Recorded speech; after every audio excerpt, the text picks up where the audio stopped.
All right, guys, I promised it to start off the show. And I am one of the most respected sports journalists in the city of Houston. People come to me for breaking news. The Mount Rushmore is something along the lines of Mark Berman, John McClain.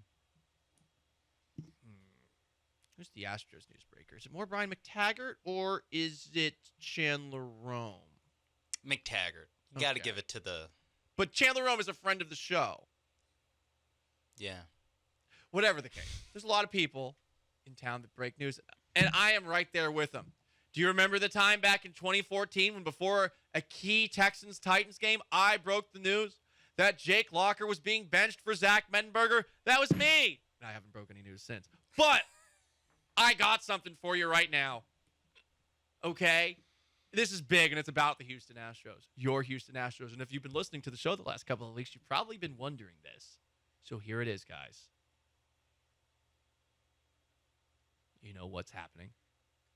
You only have to wait.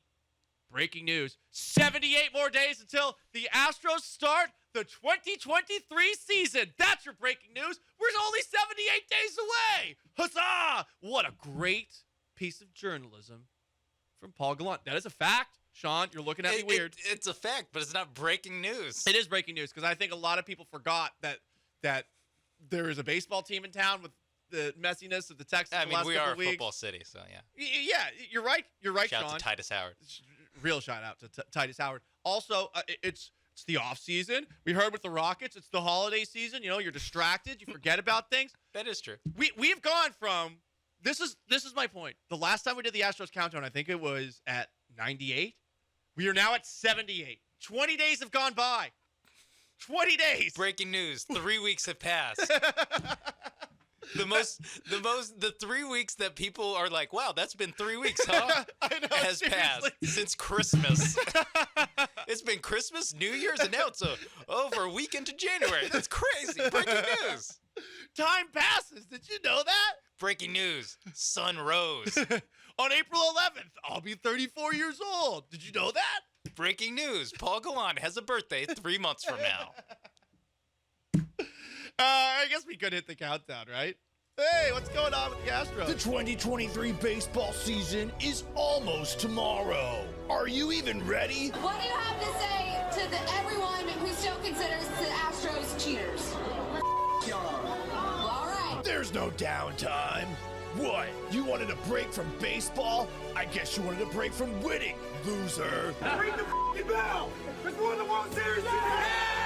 It's the Astros countdown.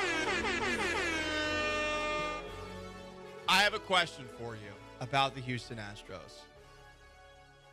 If you're a fan, and I'm seeing on the Twitch right now a bunch of people saying, go Stros. Go Stros indeed. It's the best team in town. They're the team that consistently delivers for you. I am totally in favor of people who would create perhaps cults and or religions to follow this team. They are the one team that even I have a tough time finding ways to nitpick. Really, all we could do last year were the occasional Dusty Baker lineup decisions, and then we come out to find out after the year, hey, Dusty Baker was pushing for Jeremy Pena in the 2 spot all year long, and he did a damn good job in the postseason with lineup management, bullpen management. So, I mean, like, what is there to really nitpick? Carlos Correa, that's been a disaster for both the Giants and the Mets. I mean, it's hard to nitpick them, right, Sean? They needed a 4th outfielder. Come on. Yeah, like that. After Michael Brantley got hurt. After their left fielder got hurt, they needed a left fielder. How's this for controversy? ChAs McCoRmIcK, possible center fielder of the Houston Astros in 2023. We don't know 100%. Is he going to be distracted because he also just proposed to his girlfriend? She said yes. Is ChAs McCoRmIcK focused enough on being the starting center fielder for the Houston Astros in 2023? The way you phrased it, you said, will he be distracted because he proposed to his girlfriend and she said, and for a split second, I thought you were going to say no. No, because that would distract him. That would distract him. He's a World Series hero. No, you can't say no. But he made the catch of the World Series, but this is the biggest catch of his life. Oh my God. That's worse than your breaking news. Is he going to be distracted? Is he going to be able to play center field thinking about a wedding? Where are we going to host it? We've talked about this before, hey, Kyle Tucker also proposed to his girlfriend. She said yes this offseason. We've talked about, hey, like maybe Jim Crane, to grease the wheels for a extension. Maybe Jim Crane pays for all of Kyle Tucker's wedding in a place of his choosing. Well, is ChAs McCoRmIcK going to perhaps get jealous of Kyle Tucker? Say he does that? Look how deep we're going with this hypothetical just to create any Astros drama. Good for ChAs McCoRmIcK. Will he schedule his wedding for after the World Series? What if he schedules it during the World Series? I mean, October weddings are pretty sick. They are. Don't people get mad at fall weddings? They do, actually. But I think October's like the perfect famously, time. people get upset about it? Yeah. Oh, you're in the way of my football games. I'm not going to be able to watch the Aggies go 5-7 again. This time with Bobby Petrino. I didn't say anything. I know I said that. I forgot. I have to be fair and balanced. Oh, man, Steve Sarkisian. He fell off the wagon again. And Texas is 3-9. Come on. You're very mean to a recovering alcoholic. Yeah, whatever. He was mean to that guy on the field. Okay. He was mean to the guy once. Yeah. I don't know. I mean, I think it's a joke that Sarkisian has that job still. I think you, as a future alcoholic, needs to have solidarity. Hey, maybe I'm a current alcoholic. You don't know that. A future recovering alcoholic. Yeah, so there we go. Right? Okay, thank you. I actually do have a really quick question. The Astros have conquered all the frontiers they need to conquer. Like, anyone who is still complaining about the validity of 2017, I don't know how you ignore this past year. But do you still need that anti-Astros meat? There was a piece in The Athletic with Ken Rosenthal a couple of weeks ago, and it had to do with Hall of Fame voting. And Rosenthal brought up his issues with Carlos Beltran as a potential Hall of Famer and his role in the sign-stealing incident. And along the way, pats himself and Evan Drellick, who used to cover the Houston Astros here at the Houston Chronicle, on the back for breaking the story about the Astros stealing signs. And I saw at least one piece from Alec Brown with the same kind of energy that we were showing every single year after the scandal broke, where he called the piece a hit piece. I don't think it's a hit piece at all. I think it just makes a couple of mentions to the past about the Astros, and that's just going to happen forever and ever and ever. Do you still need to get mad? I think for some Astros fans, you want to get mad about something. I think we all secretly love to hate things and be angry at things. I know I do. I am a hater. I am a born hater, and I am a proud hater. Sometimes you need